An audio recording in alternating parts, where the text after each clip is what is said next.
L'association a été créée pour organiser Toc et Clocher 2006 à la Digne d'Aval.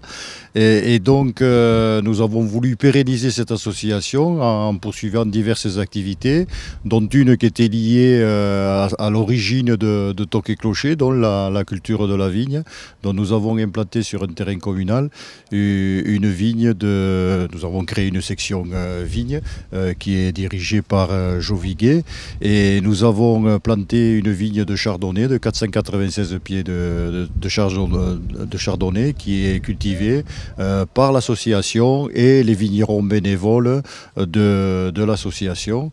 Nous avons aussi la vinification qui est assurée par un vigneron local, le domaine Boucher à la Digne d'Aval, dont tout le monde participe à l'élaboration et à la réalisation de ce breuvage, dont c'est la 9e récolte cette année donc nous allons produire, dont 8 sont déjà en bouteille et ont déjà été largement consommés.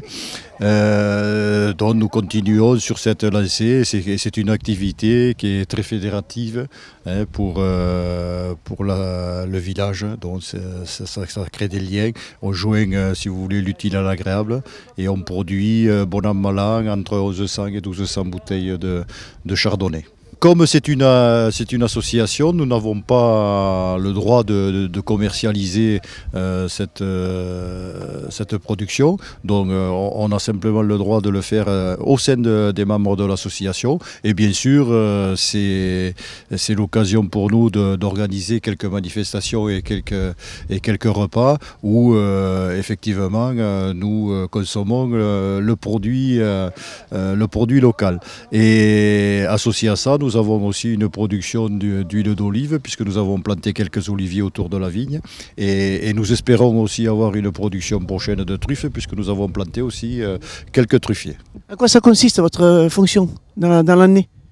C'est vous qui dirigez les équipes? Oui, c'est moi qui dis, bon, on va désherber, on va effeuiller, on va vendanger, c'est moi qui décide les travaux qu'il y a à faire. Voilà. Alors là maintenant d'aujourd'hui, qui a décidé que c'est aujourd'hui que ça se faisait? C'est moi. Voilà, c'est moi. On prend des échantillons, on fait le degré, et quand le degré va bien, on vendange. On va aller le goûter alors, c'est ça? On va goûter bien sûr la production 2018. Et donc effectivement on a décidé de vendanger aujourd'hui, puisqu'on était, suite aux 2 échantillonnages Café Jo cette semaine et la semaine dernière, donc on était à 13,5 degrés de sucre, donc bon pour vendanger. Voilà, donc on a attaqué ce matin et on va vinifier après derrière. Voilà. On vous suit. Alors, quelle est votre fonction dans le groupe? Alors pour ce matin, vous le voyez, je suis le porteur. C'est-à-dire que j'ai une hotte ou un gorpe en patois et je porte les raisins donc des seaux des vendangeurs jusqu'à la benne. Ensuite, voilà. Dans l'année?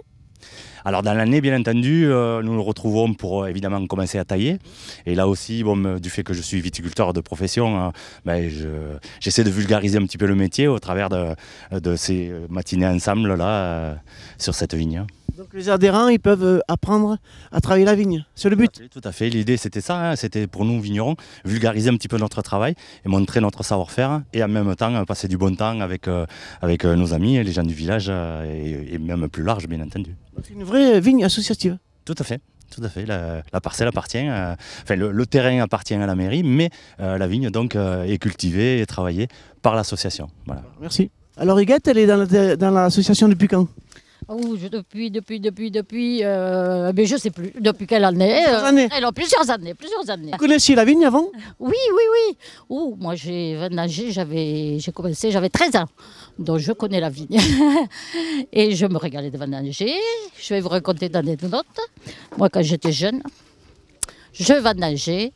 Et voilà, l'école ne me plaisait pas, donc j'ai arrêté en 3e. Et avec l'argent des vendanges, je me suis acheté une mobilette et je suis allée travailler chez Myris. Voilà. Donc là, c'est un retour aux sources un peu. C'est un peu un retour aux sources, oui.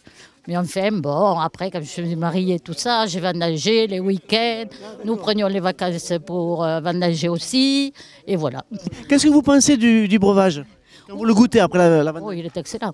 Oh, Ah oui, en plus j'adore le chardonnay et le produit du terroir en plus, c'est vraiment c'est génial. Et ensuite, voilà, et fait par des bénévoles comme ça, c'est quelque chose de sympa et voilà. Bon, mais merci, on vous laisse avancer alors. Oui, merci, merci à vous.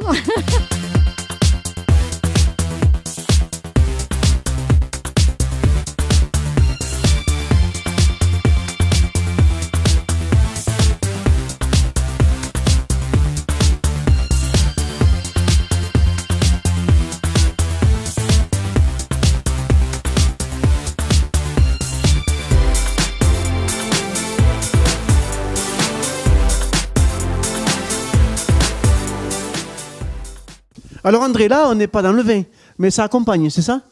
Eh oui, c'est pour les amis, ça. Pour ceux qui travaillent beaucoup la vigne. Donc après chaque atelier, vous vous retrouvez en convivialité et vous cassez la croûte? Oui, c'est ça. Et on est chaque fois dans les 20 à 25 personnes. Donc toi, tu es responsable des grillades? Responsable. Je ne suis pas tout seul, hein. On est 3 ou 4 responsables. Il y a Jojo, Michel, toute la bande.